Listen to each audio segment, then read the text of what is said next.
No one's irreplaceable, eh? Can't have Doctor Who without Doctor Who, can you? Welcome to About Time, a Doctor Who podcast. I'm Stephen, and I've been a Doctor Who fan since 2005. And I'm Ben, and I've never seen the show before. Today, we're watching the 2013 docudrama, An Adventure in Space and Time. And quite frankly, it's about time.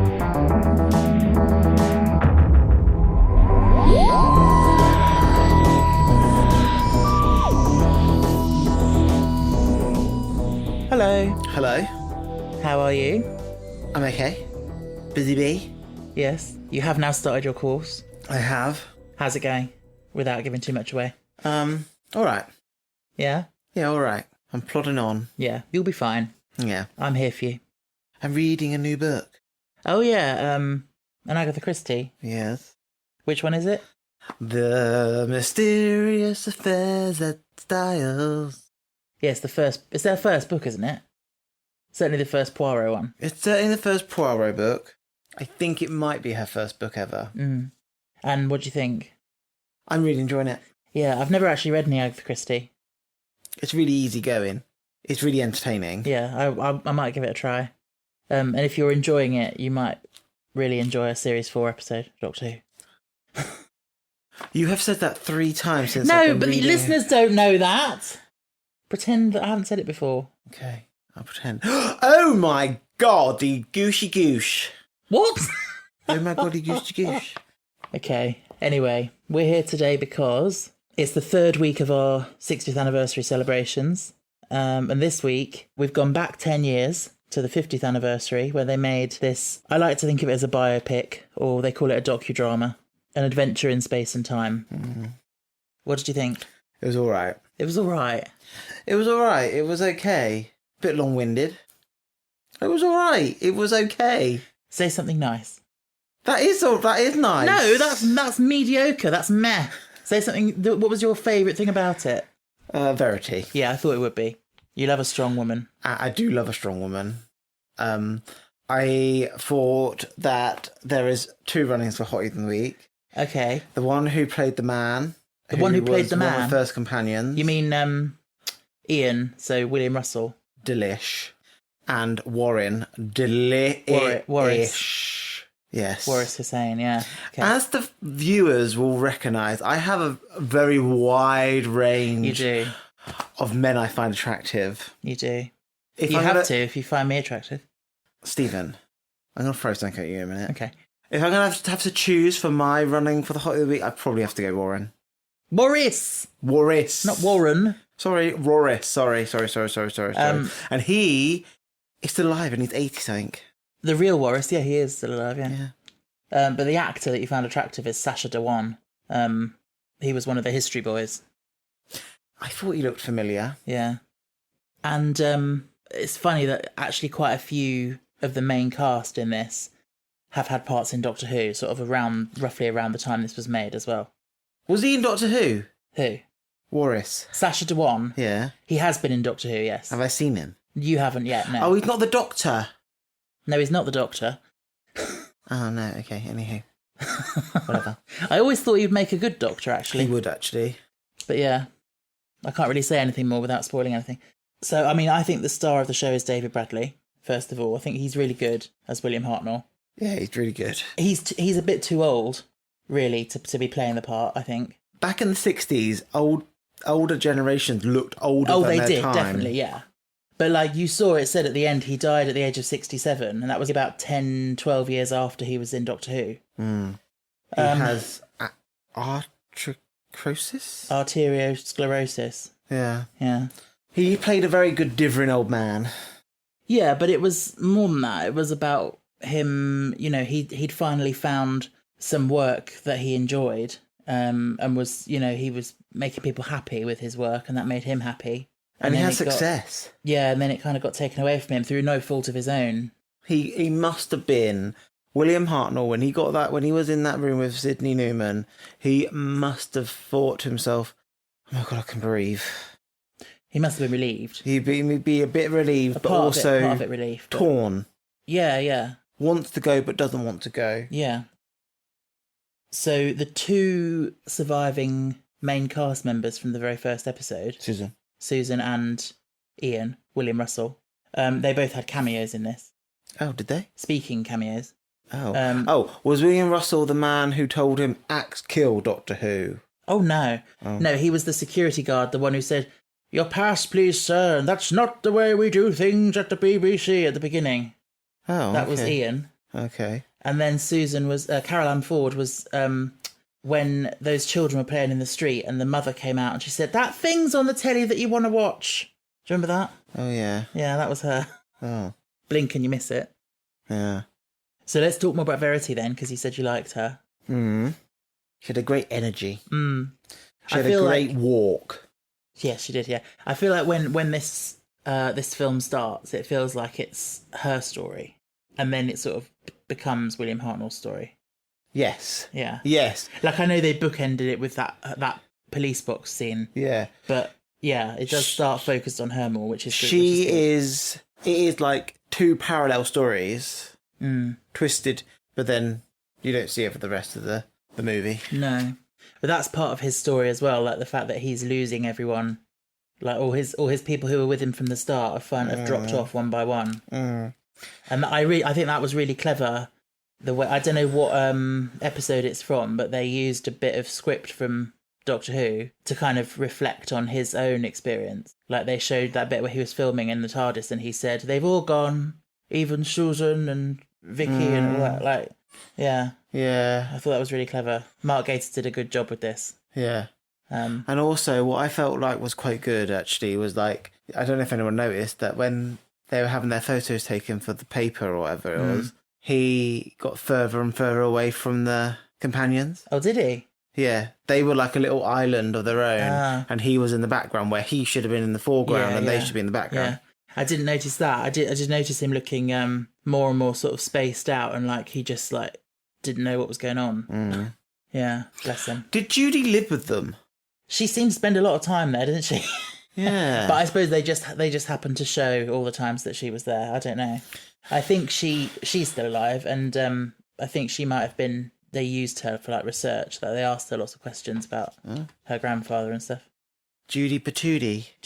She does call her Judy Poody. Judy Poody. I don't know why, but the number of times that I randomly just get stuck in my head. My grandfather's Sicilian. He's got a face like a pickled onion. Where's that from? Do you not remember? She had that little doll and she was dancing on his lap and he was going, "What? Stop it, what's that? Wow. Silly child," and all that. And why does she call him Sampa? Yeah, I don't know. I'm guessing it's one of those things like, you know, when a child can't say a word properly and then it becomes like a family in-joke. Oh, yeah. And you just always call them that. Yeah.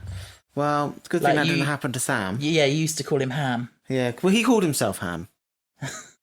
And then, being me, I copied him. Yeah.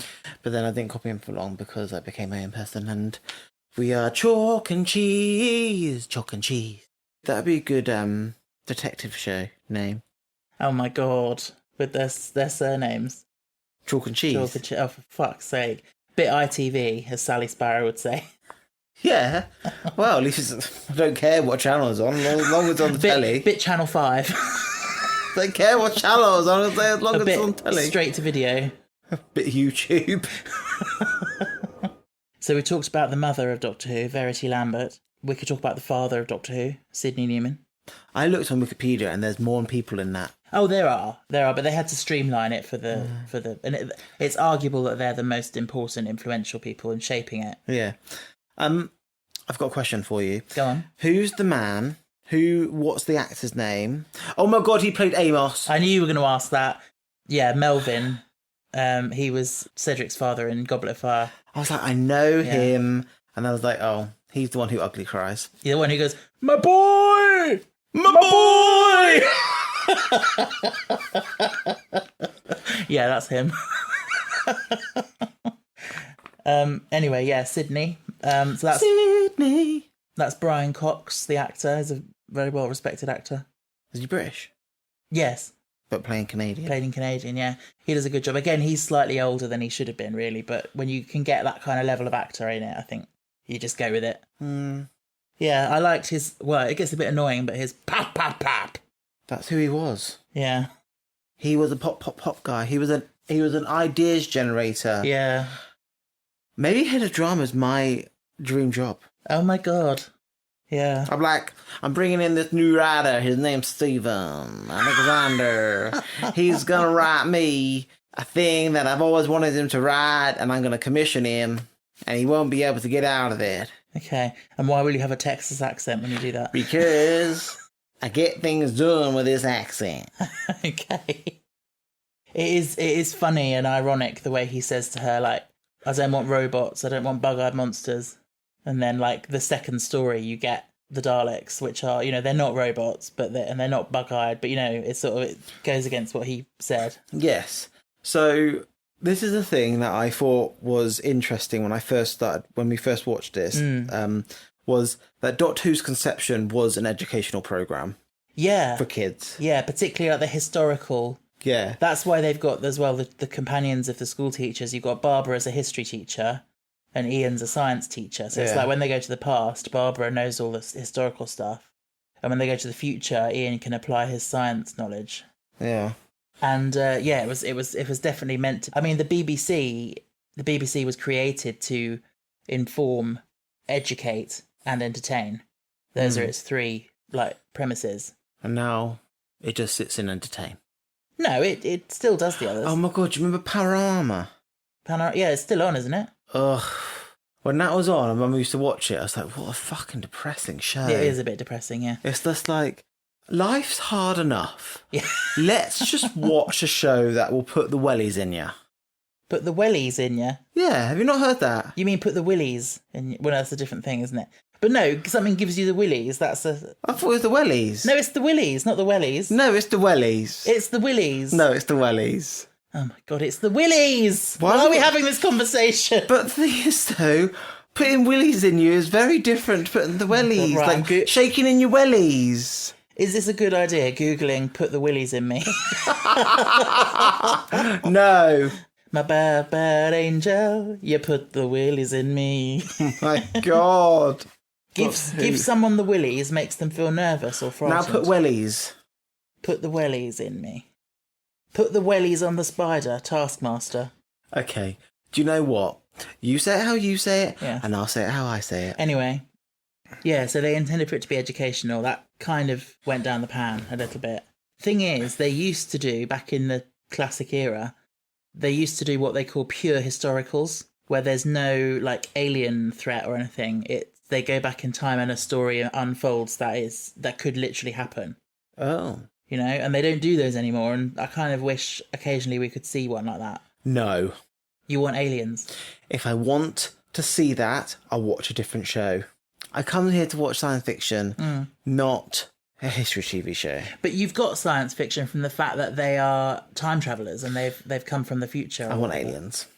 Okay. I do like how, with this being set in the 60s, you've got Verity, who's, the first female producer at the BBC, and she's young as well. And then you've got Warris, who's young, he's Indian, he's gay. They're both fresh blood in this sea of white men, old sweaty men, as she says. Do you think she knew he was gay? I think so. I think that's why they showed him looking at that man, and then she looked as well, and they were sort of alluding to it. I thought they were alluding that man was looking at Warris, and that he and him were bumping ugly, shall we say? Maybe, who knows? I don't want to go. I wouldn't like to speculate, because the thing is, with this, you've got to remember these are real people. So yeah, and also it was not decriminalised at this time. No, it was still illegal. There's a nice bit where they show the creation of the theme tune and the titles, which for me, as I'm a big geek for that kind of thing, and I like that they actually included that. Okay, Stephen, I've got questions for you. Okay. Because that was too small for me. What was too small? It was too small of a little section. Yeah. Okay. What was she playing? Why was she playing a spring? It looked like a massive spring. That's a piano string. It was a close-up on a piano string. So it was a spring? Yeah. She was pushing something against a spring. Yeah, a house key, an old house key, Brian Hodgson's house key, who also worked in the Radiophonic Workshop, and she was scraping it up and down the string, and that recording formed the basis of the TARDIS sound. They then obviously filtered it and did all sorts of stuff to it, echoed it and stuff.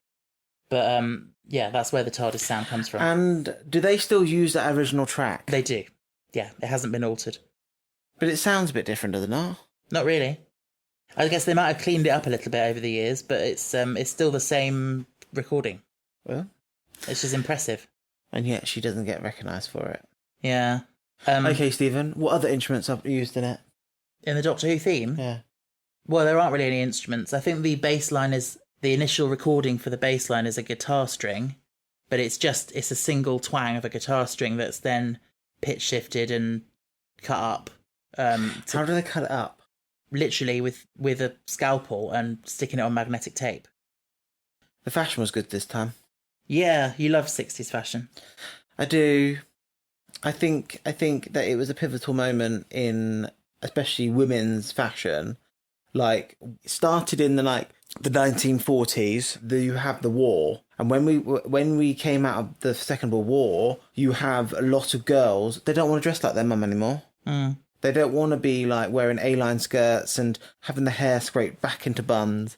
And then you had the beehive slowly come in, and you had circle skirts that used to go to the ankle, but then were going up and up and up to the knee. Then you have in the 1960s, you have Mary Quant, who invented the miniskirt. And she did a lot of shift dresses and all this. So she is the mother of like that short skirt and like legs, basically. She mother of legs. Yeah, but she also was one of the first fashion designers to really promote. I think she even invented hot pants. Ah. So a lot of people don't really realise that she's a pivotal British designer who really shaped women's fashion. Yeah. I went off on my Doctor Who music geekery. You went off on your fashion geekery. Wow. If you ever need to know and you're in a pub quiz who invented the miniskirt, Mary Quant. There you go. File that away. I just want to say that I think the casting that they did for William Russell, Jacqueline Hill and Carol Ann Ford was so spot on. Like that bit, you know, the bit when you first see them when they're having the photo shoot and you're introduced to them. It's like if you've seen anything of that time of Doctor Who, you immediately know who they are. Yeah, she has a massive bouffant. Yeah. As I would translate, a helmet of hair. A helmet of hair, yeah. I think she, I don't know her name, but the woman playing Jacqueline Hill is the best, actually, out of all of them at the, like, mimicry.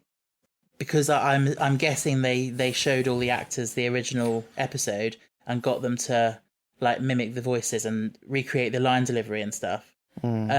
I really like that, particularly her, the way she goes, "You look like us, you sound like us." Like, it's so, like, well mimicked. Wow, looks like you could have had that job. Yeah, if I looked the part, I could have done it, but yeah. If Big Finish, if you want to do any 60s Who, I'll be there for you. I'll be Susan as well. Oh, grandfather, no! What about Ian?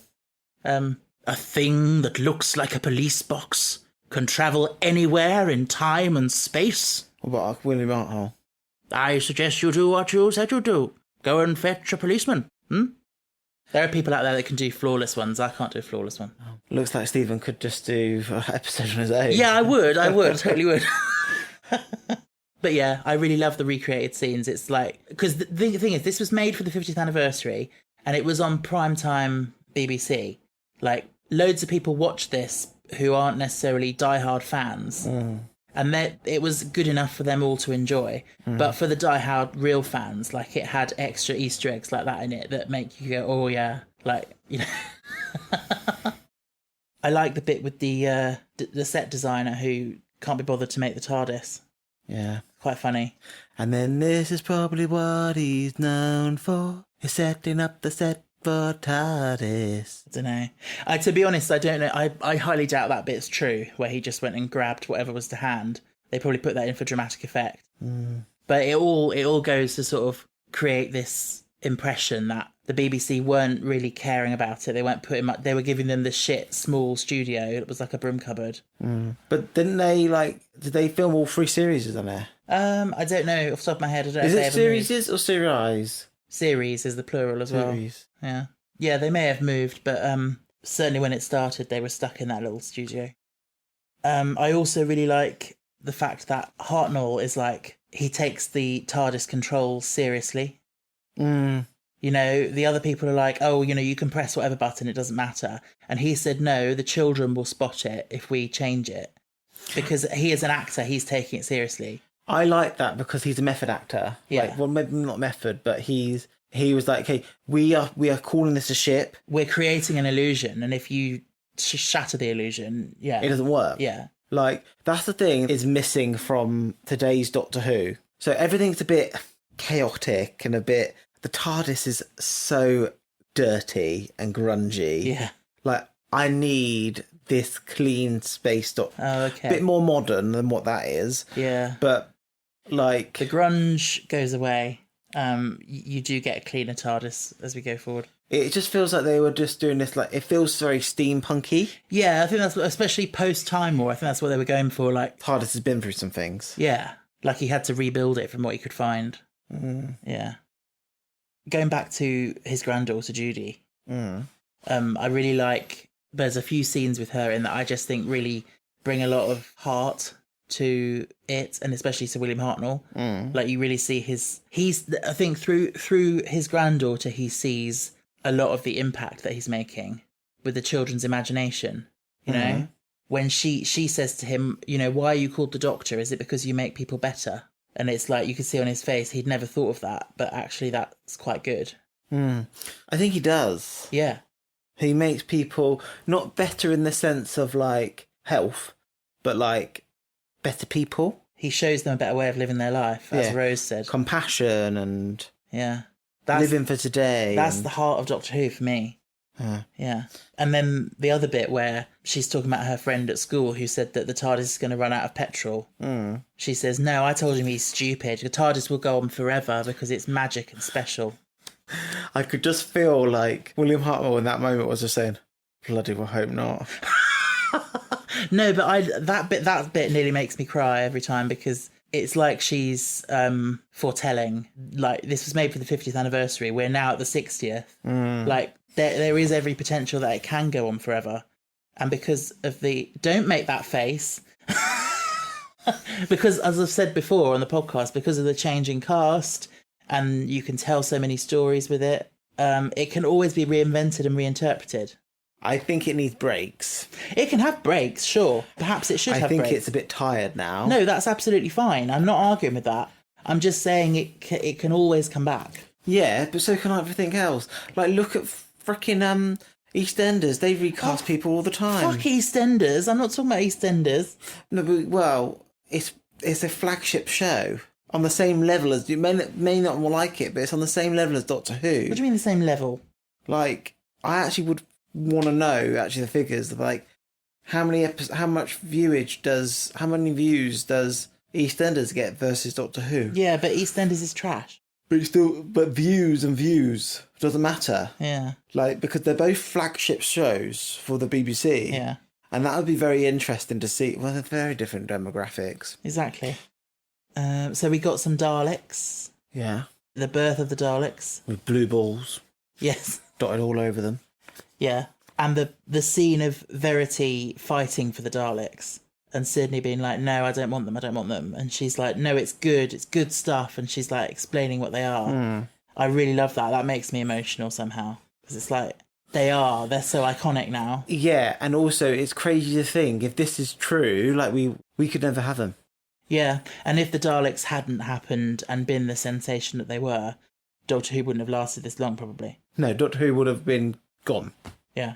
It would have been just this, like, cult classic. A footnote in history. Nicholas Briggs had a cameo. Don't know who that is. Yes, you do. I've mentioned it about a million times. Don't know who that is. The voice of the Daleks. Oh, is he actually sitting in the chair doing it? He played Peter Hawkins, who was the original voice of the Daleks. Oh. Exterminate! Exterminate! Exterminate! Beautiful arpeggio. We must kill Ian.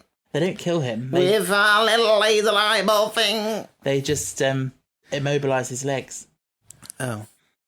And then that launched into a whole montage of, like, the programme going from strength to strength, and, like, the annual coming out and weird costumes. Yeah. And him being like, no one's irreplaceable. And then it was like showing his face on the annual, like, yeah. Yeah. I guess in Doctor Who, like, this whole regeneration thing, and like has never been done on TV before. Probably like, not. Probably not. Like recasting to keep a show alive. Yeah. Well, they've probably done recasting to keep a show going, but they probably just recast them and then never address it. Which they could have done with Doctor Who. They could have just brought someone else in and been like, oh, it's the same person, never mind. But they actually decided to do this whole, like, he looks different, he acts different, but it's the same person, which is really has kept the show fresh as well, because the Doctor isn't required to always have the same sort of personality. Okay, I need to ask you a serious question. Okay. I'm going to test your Doctor Who knowledge. I do not know the answer, so I hope that you know the answer, Okay. and I hope... Anywho, whatever. Who is the longest reigning Doctor? Oh, Tom Baker. Well, because he was on screen for that length of time, but I think technically you could argue Paul McGann, because even though he was only in one, because he was the current Doctor from 1996 to 2005. Oh. But that's a cheat answer. So no, the correct answer is Tom Baker. And you get Patrick Troughton, a cameo played by Reece Shearsmith. I need to look at Patrick Troughton as a young actor Okay. to see if he's attractive. Because that headshot they showed, he looked quite attractive. But that was Reece Shearsmith. What, that... The photo, that was of Reece Shearsmith as Patrick Troughton. Are you right? Are you sure? Yes! Oh, this is the real... Did you see this? That's the real version of the one they showed. I think... I don't know how I feel about Reece Shearsmith's little cameo as Patrick Troughton, because it's a little bit... I don't like the bowl haircut, but I know it came from the Beatles. Yeah. No, it's more... I don't know. It's just a bit... Twee, yeah. Didn't need it. Didn't need it really, no. And, like, do you know, everyone else, like William Hartnell, Carol Ann Ford, they all feel like real people. Then you bring in Patrick Troughton and it just feels like someone doing a comedy sketch. Like Caricature. Yeah, caricature. Yeah, exactly. Like, between you and me, I'm scared stiff. And then he looks up and he sees Matt Smith. Puke. Why? Tenny! You haven't seen Matt Smith yet, so yeah. But he was the current Doctor, obviously, when they made this. Tenny! They wouldn't have used Tennant. He wasn't the current Doctor. Tenny. They did it with green screen, and they said the idea was that they could edit any future Doctor into it if they were going to like repeat it. Oh. But I don't think anyone's ever bothered to actually do that. But it's a lovely nod to the 50th, like him seeing like a ghost of the future. Now they've introduced this idea of regeneration. The show really will go on for such a long time. Yeah. I guess, like, Verity and Sydney created a show that outlived them. Oh, exactly, yeah, 100%. And, like, very little shows have done that. It's outlived William Hartnell. It's outlived so many people. Like, sure, you have successful shows that have run on for a long time, but they don't have the ability to be as immortal as Doctor Who can be.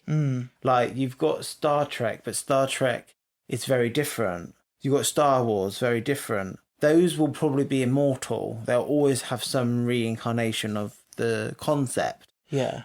But the actual character of the Doctor is immortal because he can regenerate. Yeah. And yeah, just that scene we said about with the police box and the policeman. They had it at the beginning and the end. It takes on a deeper meaning when you see it at the end, when he comes to him and he says, "You need to move along now. Yeah, You're in the way." Yeah. It's really clever as well. Like I said to you earlier. Clever writing. Yeah. Like I said to you when we were watching it, I said to you that I felt like this must be one of the creators who saw this and was like, oh. But now I realised he was sad. Yeah. I just think it's really clever. And this film just makes me, as a Doctor Who fan, it just makes me emotional. I think a large part of it is the music. Is it Murray Gold? No, it's not actually. It's Edmund Butt. I think they wanted to step outside of the world of Doctor Who because this is not part of Doctor Who. You know, it's its own thing. Yeah.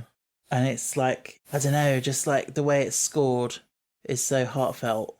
And then you get like that, you know, at the end you see the real clip of William Hartnell doing that speech, "Goodbye, Susan," and all that. And there's music underneath that just lifts it. And it just like, when you've just spent 90 minutes watching a story about William Hartnell and everything that you felt with him, and then you see the real man and you think, oh, you know, you went through all that. Like, yeah, it's very affecting. I can totally understand that. Like it, and when someone said "well done," when he did that speech, when David Bradley said that speech, Oh yeah. they said "well done," Oh yeah. and then I would like to think that happened before, because when you watch him do it, it's actually quite powerful. And Yeah, it is very good. and he believes the words because they Yeah. are gone. Yeah, it is really good. You laughed when Susan said, sorry, when Carol Ann Ford said, "There's more to life than screaming at ugly monsters." Yeah, only so many times you can scream and make it new. Yeah. Yeah, I love it. I'm glad we got to watch it. I do think it's good. I do think it's not my favourite thing I've ever watched in life. No, I wouldn't expect it to be. But it was entertaining for what it was. I just think it's nice to get an insight into the genesis of the programme. And because there are some really good stories there, like Verity, Warris, Hartnell. Yeah. I definitely think it's the best thing to come out of the 50th anniversary. It's much better than the actual 50th anniversary special, in my opinion. Okay. We've got a while before we come to that. Anyway, so that's that. Yeah. Would you like to do our jingle? Yeah. Patreon, Patreon, Patreon, shout out. Patreon, Patreon, Patreon, shout out. So we have a new patron to welcome to the team. So a massive thank you to Jack for joining. Jack. If you get that reference, I don't get it. What was it? 1 point to you, and I'll tell you next week. I need to know. No, I'll tell you next week. Tell me off the mic. I'll tell you next week. Okay. But yes, thank you, Jack. You join the ranks of Louisa, Philip, Northerly, Jason, Joe, Tom, Louis, Gabby, and that's it. Thank you. Thank you for your support. We really appreciate it. We really do. It's really kind of you to take your time to support our little adventure through time. Yeah. And space. If you want to support us, you can do so via Patreon. We don't expect it at all, obviously, but the option is there. And we really appreciate the support we've had. We also really appreciate you all for listening anyway. So thank you for doing that. That was really waffly, but you know what I mean. Next week, it is actually the week of the anniversary. And our episode is going to be a little bit different. We're not watching a major feature-length thing this week. I'm sure Ben will be pleased to know. We've got a couple of shorter sketches to watch. And we also might play a game or two, just have some fun for the anniversary. So we'll look forward to that. Until then, you know where you can find us on the links in our link tree. Otherwise, stay fantastic. Or should I say, pop, pop, pop, pop, pop, pop.